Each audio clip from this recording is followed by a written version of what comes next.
I'm Melissa Shanahan, and this is the Law Firm Owner Podcast, episode number 216.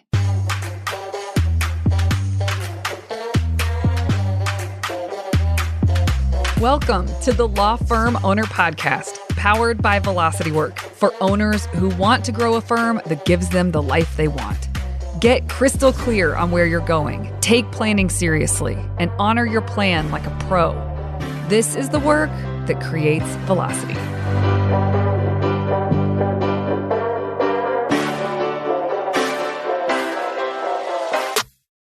Well, hi, everyone. Welcome back to the Monday Map, Friday Wrap series that we are doing.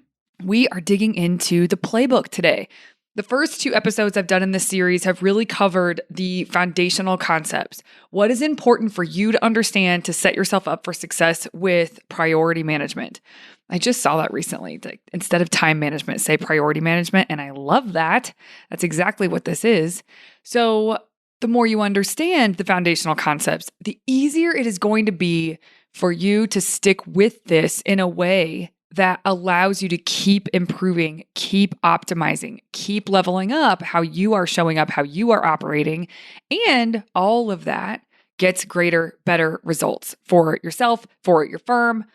All the way around, everyone wins if we can stick to a process that really allows us to fly, allows us to focus on the things that matter the most and deliver you a much more optimal experience. Let me give you a bit of a breakdown with how I think about this playbook. So when you opt in for Monday Map, Friday Wrap, you're going to get access to the playbook. And in the playbook, there is a prep, like an initial prep section that you need to go through and you need to do before you sit down to actually do your weekly Monday Map. And I revisit this every so often, the initial prep section. You can't skip it. If you skip it, you're going to run into barriers that are unnecessary in the actual Monday mapping process. So we're going to cover today the initial prep part of the playbook and then a couple of steps in to the actual playbook that you will do every week when you sit down. And the reason there's a good stopping point there as I'm presenting this. And so I'm going to get through to that really good stopping point because I know that this episode is going to be plenty long with that. And then the rest of the steps in the playbook I will cover next week. And the reason I'm breaking it up like this, you can go get the steps, right? You don't have to wait for this episode, but I am not going to talk through them all in one episode because it'd be too long. And you have to understand that because I'm breaking it up into two, I could see where people feel like this is a really heavy playbook. This is a really heavy exercise, but it's not.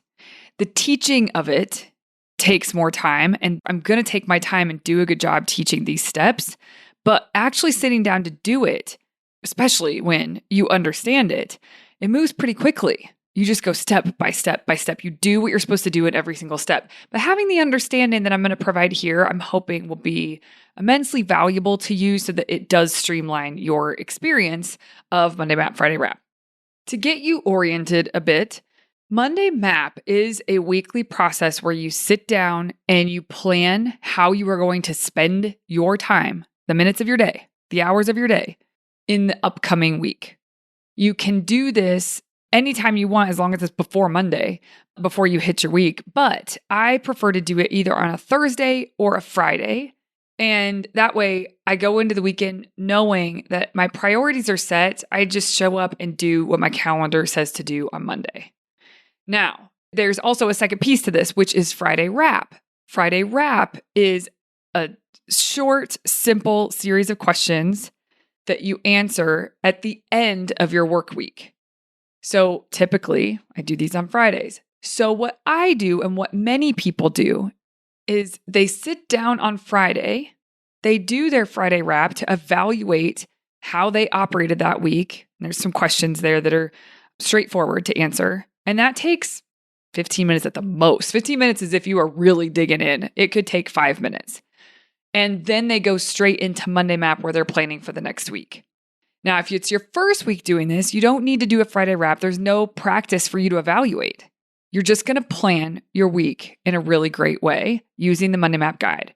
At the end of your first week, you're going to do the Friday Wrap, which takes just a few minutes.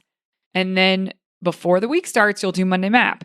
I like to put these together, these activities. And I think you'll see why. We'll talk about that more as we get through the playbook, especially at the end after we talk about Friday Wrap.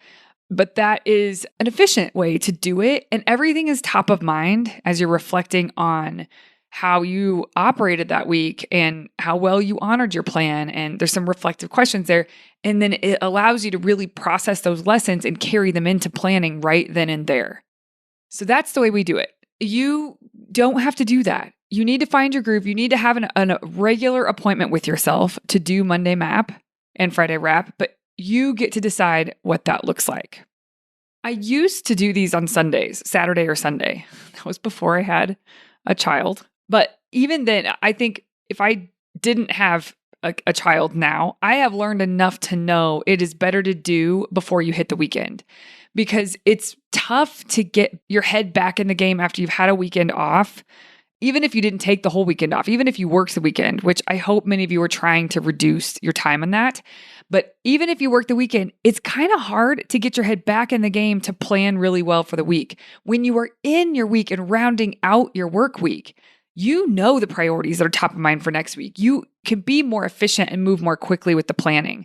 So yes, even though the requirement is this done before you start work on Monday, and you can decide when that is, but based on experience, the weekend is tough to take the space because it forces you to dig back in a way that's harder than if you just would have done it before you left work at the end of your work week. That's my advice. That may not fit for everyone, but hoping that that helps you make a decision about where you are going to place this in your week. All right, let's talk about the initial prep. There are 4 prep activities to go through that will tee yourself up well for Monday Map. Creating your ideal week, calendaring recurring activities, scheduling buffer time, and defining what an actual emergency is. You don't need to do this portion, this initial prep, every week just to get started. And as time goes by, like I mentioned before, you'll gain a better understanding of yourself and your schedule, and you can revisit these and adjust them as needed. And I find I need to adjust these every quarter at minimum. Sometimes it's more frequently than that, but this is not something you have to do every week. You will feel the need to go back to these at a certain point. So the first step, prep step number 1, creating your ideal week. You want to map out blocks of time for different categories of work that matches how you would ideally like to flow through a week. This exercise will help you align your needs with your business goals, and it will optimize productivity because you'll start to batch things more naturally.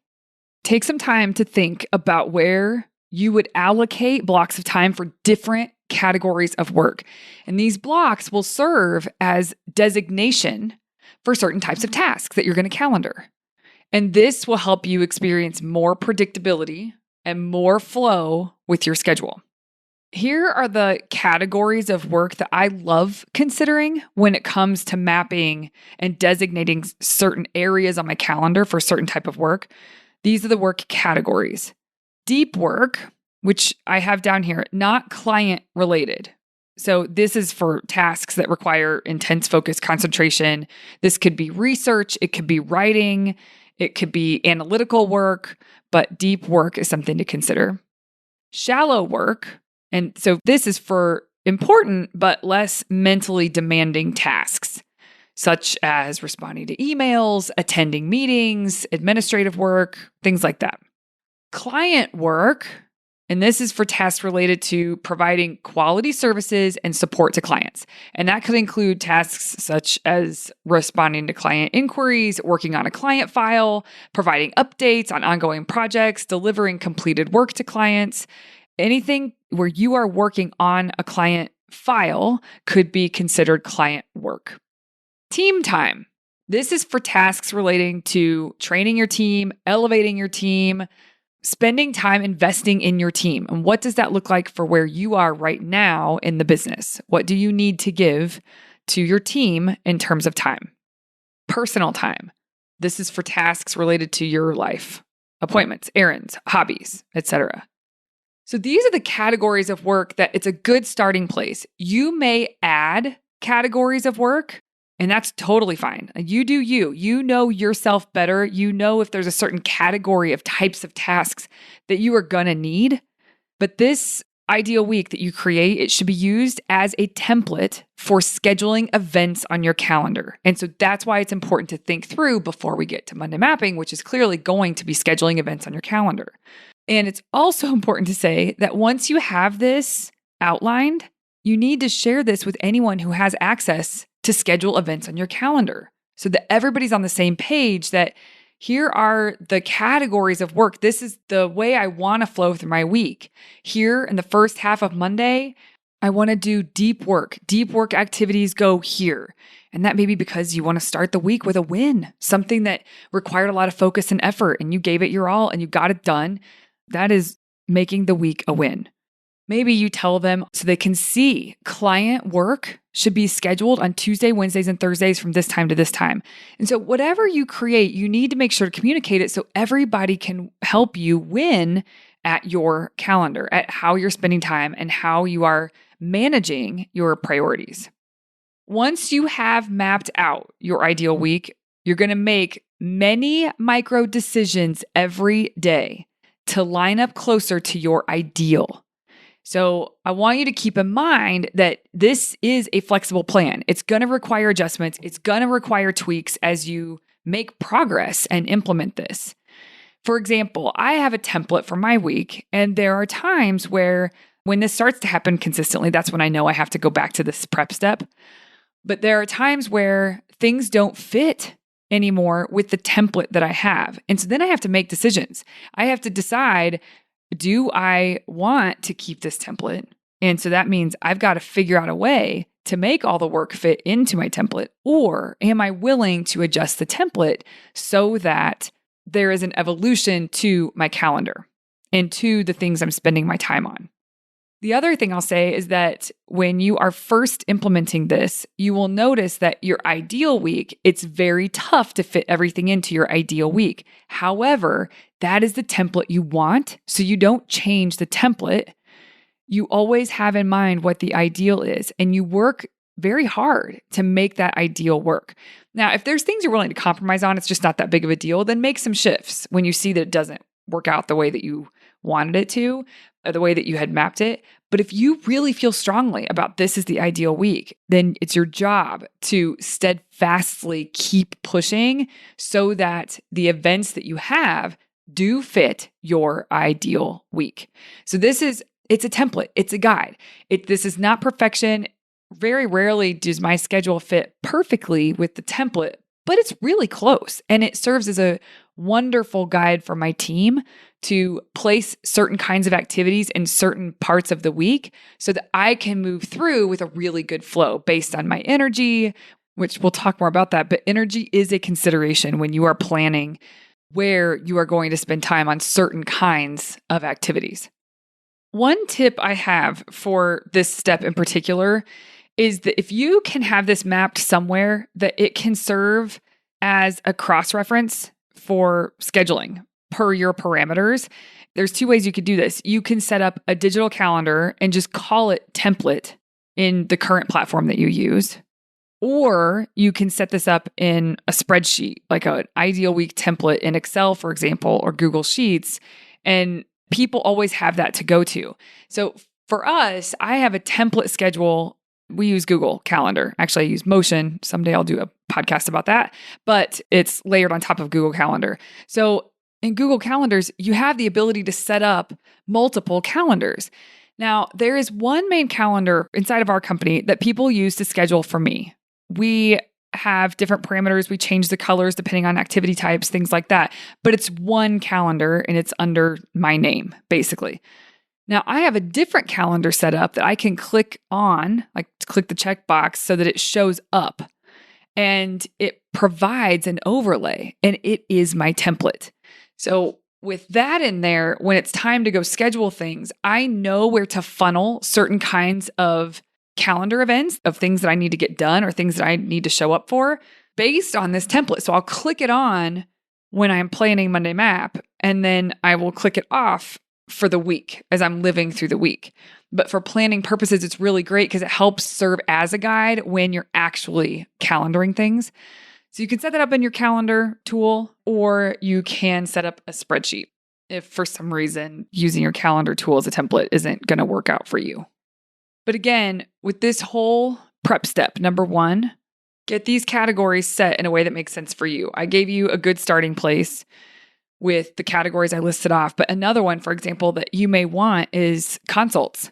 You want a space for consult calls or initial meetings or whatever you call them. And so having blocks of time that are just for those. And people get nervous about this. If you're one of the people who gets nervous about actually blocking space where these are going to be funneled, you need to get over that. This is not a thing. Every single time I work with someone and they never constrain down, like anyone can schedule anywhere pretty much. And so that causes a lot of trouble with sticking to any plan because people have access to your calendar to schedule things. You need to constrain down. You need to know when those dates are. Sure, make some options available so that some in the morning, some in the afternoon, if you want to, if you're really worried about this, space them out so that there's some slots at different points in the week and points in the day so that people have them to choose from. But I'm telling you, you need to constrain down. You need to get organized about this. People don't just get any time on your calendar. All right, prep step number 2. After you've created your ideal week template, the next thing you're going to do is to calendar recurring activities. This is where you make sure that all of your regular activities, such as appointments, drive time, people don't put that on the calendar and they should, calls, meetings, Monday Map, meals, more, whatever. There's other recurring things that probably exist in your world. You need to make sure that they are scheduled in your calendar. Now, they may be adjusted week to week. Maybe it's not the exact same time or day every week, but you know it's happening every week. So put it in a slot so that you don't have to add it to your calendar every week. You can always move it around, drag it around to where it should go when you're doing your Monday Map, but you need to put anything that's recurring, you put it on your calendar. Anything that you're supposed to show up and spend any amount of time on in a recurring frequency, it needs to go on your calendar right now. This step will save you time week to week with Monday Map. Now, some recurring activities may already be on your calendar. So look at those, review those, and add anything that you expect yourself to spend any amount of time doing regularly. So don't leave anything out. Make sure the ones that you already have on there are appropriate, the length of time, where they are, is it still needed, and make sure to add anything that you expect yourself to spend any amount of time doing regularly. Because if it's not on your calendar, but you're supposed to do it, this is what starts to create a losing game when it comes to honoring your plan. You have to really think through, what are you supposed to be doing? Because if you don't map what you're supposed to be doing, something else is going to go there. You're going to fill it with something else. So actually make your calendar reflect what you are supposed to be spending any amount of time doing. Prep step number 3, schedule buffer time. Now, this is a recurring event that should always be on your calendar. There is an exception to that. I will say that in a moment. But buffer time is essentially extra time that you schedule in your day or your week to allow for unforeseen events, delays, or interruptions. It gives you some breathing room when things don't go according to plan. And that's going to consistently happen unless you are truly protected by your team and your systems. So this is the exception if you don't need buffer time. If someone else handles your calendar and they set it up in a way and you are very protected with your calendar so that you won't be thrown off. You don't have unforeseen events, delays, or interruptions on a regular basis at all. If you don't have those things, then you don't need buffer time. But I haven't met a law firm owner yet that doesn't need buffer time. Now, I do have some private clients that have gotten themselves to the space where they don't need buffer time because they've built up a team and systems that protects them, and they are not at the whim of the world at all. They've got a team that handles all of it. So it's very rare that someone comes to me and doesn't need buffer time. By building in buffer time, you give yourself flexibility to adjust your schedule. And that prevents overwhelm when things get off track. It can help prevent that feeling of constantly putting out fires, and it gives you more control over your time. So as a beginner, schedule at least an hour of buffer time each day. And that could be a good start. You can see what you need, if you need more or less from there, but 1 hour.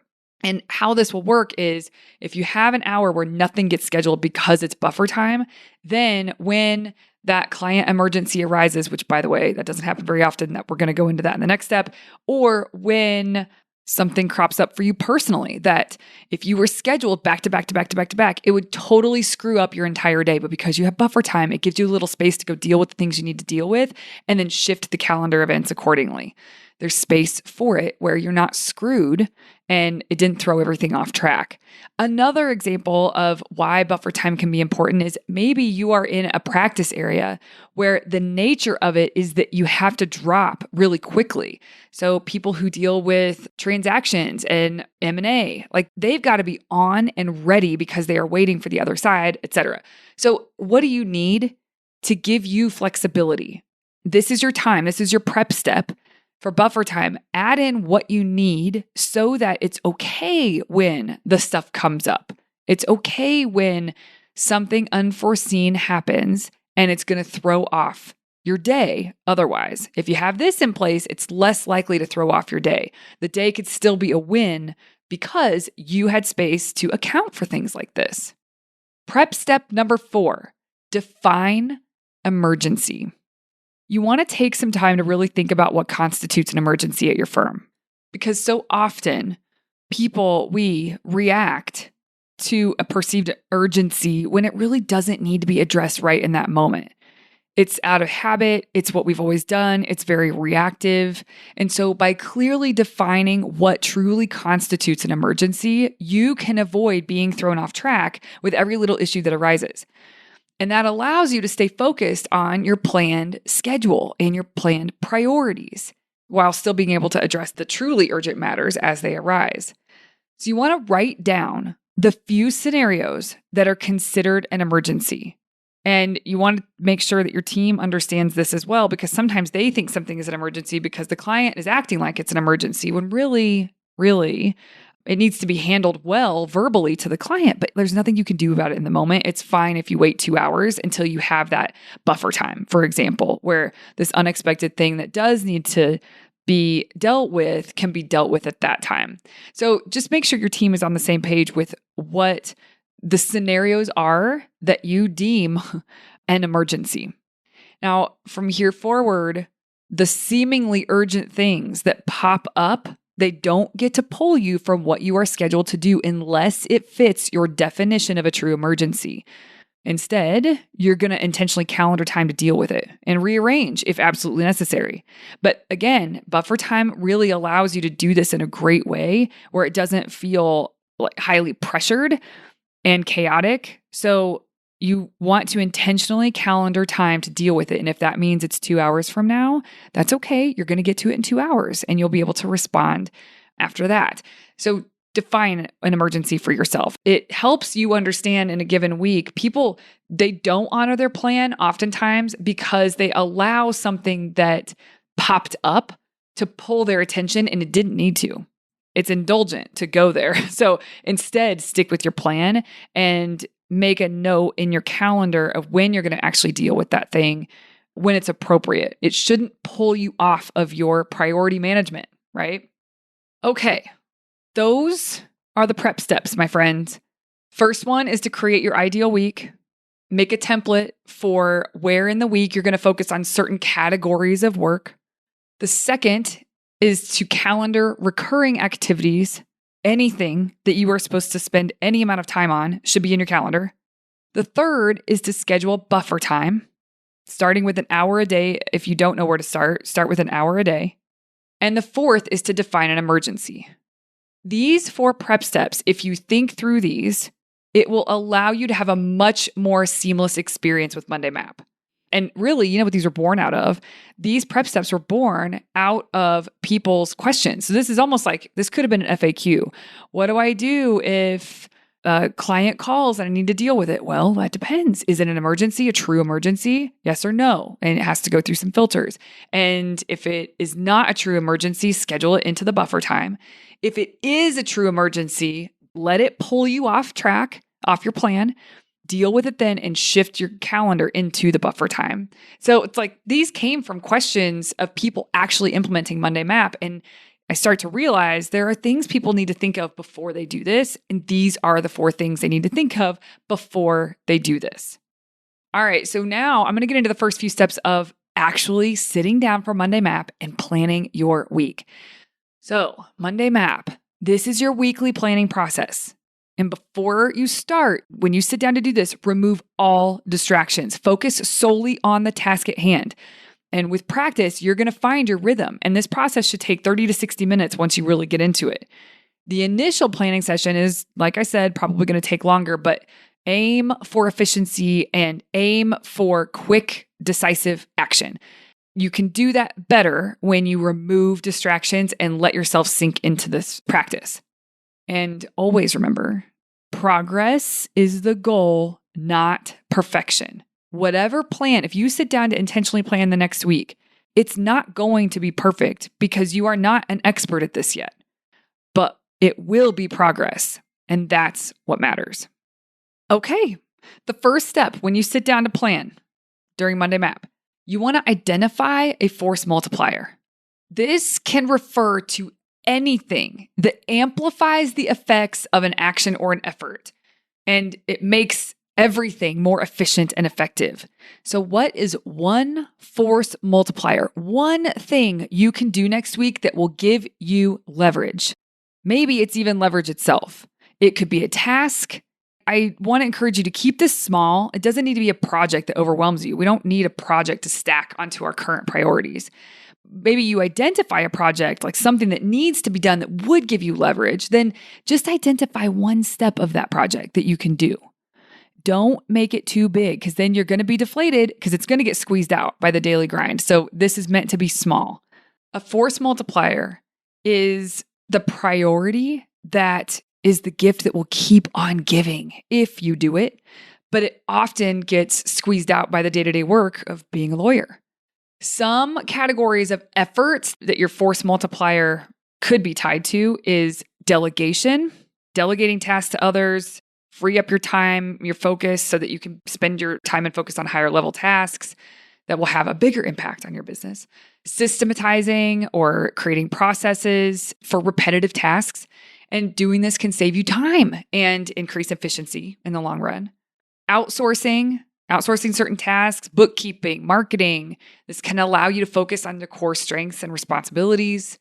Technology. It could be tied to technology. So using tech better or differently, such as your practice management software or automation tools, something that can help you streamline your workflow and increase productivity. And again, it's the we things. Networking. If this feels more appropriate for where you are right now, building relationships with other professionals, hopefully, to provide opportunities for growth, collaboration, etc. So what is one thing you can do next week that will be a force multiplier, that is leverage for you or will give you leverage, will give you more time and freedom from the things that you don't need to be doing in the long run? Keep it small, identify one thing so that you can calendar it. The second thing is a weekly calendar scan. I want you to pull up your calendar in this step, and I want you to scan next week, the upcoming week, and take a moment to audit each day, identifying a few things. The first thing you're going to audit for is anything that should not be on your calendar. Hunt for tasks that can be delegated, automated. Take action to get those things off of your calendar. If there are items that can't be removed, think about how you can shift them or identify ways to get them done more efficiently. One thing that you can keep in your brain as you're doing your calendar scan is delegate, delete, or automate any tasks that shouldn't really be taking up your valuable time. This is the place to identify if you have the opportunity to do that here and now. Okay, so that's subtraction, taking things off of your calendar. Addition. Now scan for things that are missing, but they need to be there. Think about things, appointments that you have that require drive time. I mentioned drive time earlier. People don't put that on their calendar and it screws a bunch of things up. Any other tasks or events that should be added to your calendar to make sure that what is there is scheduled effectively. All right, so we've done subtraction, we've done addition. Now, when you're scanning, I want you to scan your week again and identify any calendar grenades, is what I call them. These are items on your calendar that have the potential to wreak havoc on your schedule. It's the things that are going to blow up your schedule. The appointments, events, or tasks that they're likely to cause disruption or chaos if they're left unchecked. So you may have already spotted some of these in the prompts with the subtraction and addition, but it's worth asking it again as a specific separate prompt to ensure that nothing slips through the cracks. So take time to carefully review your calendar and make adjustments as needed to ensure that you're not setting yourself up for unnecessary stress or overload in the coming week. The final one is consolidation. So the last thing to do before we move on, and this is the last thing for this podcast episode, is to take a look at your upcoming week and see if there's anything you can move around to make the week more efficient. Can you batch similar tasks together to streamline your day? And this is the time to make adjustments and ensure that your schedule flows more smoothly before adding anything new. And I would look to your ideal week template that you created. See what you can do to start to shift things in to that kind of a flow. This will help you move through your week with more ease and more flow. And so it's worth figuring out what can you consolidate, what can you batch together, and can you move it to a part of the week that makes sense? Now, if it's client calls, don't move around a bunch of client calls. So that's not what I'm saying. But do what you can here. Consolidate in a way that makes sense for you. All right, everybody. We've covered the prep steps and we've covered the first 2 steps of when you sit down to do Monday Map. And I'm going to stop here because then we're going to get into where you start to get everything out of your head and onto paper or onto a document. And I'll tell you what to do with those things, how to organize them, how to get them in your calendar. That is all coming up next week. But don't skip these steps because if you do, the future steps are going to be nearly impossible to win at. All right, everybody. Thank you. Have a wonderful week, and I'll see you here next Tuesday. Hey, you may not know this, but there's a free guide for a process I teach called Monday Map, Friday Wrap. If you go to velocitywork.com, it's all yours. It's about how to plan your time and honor your plans so that week over week, more work that moves the needle is getting done in less time. Go to velocitywork.com to get your free copy. Thank you for listening to the Law Firm Owner Podcast. If you're ready to get clearer on your vision, data, and mindset, then head over to velocitywork.com where you can plug in to quarterly strategic planning with accountability and coaching in between. This is the work that creates velocity.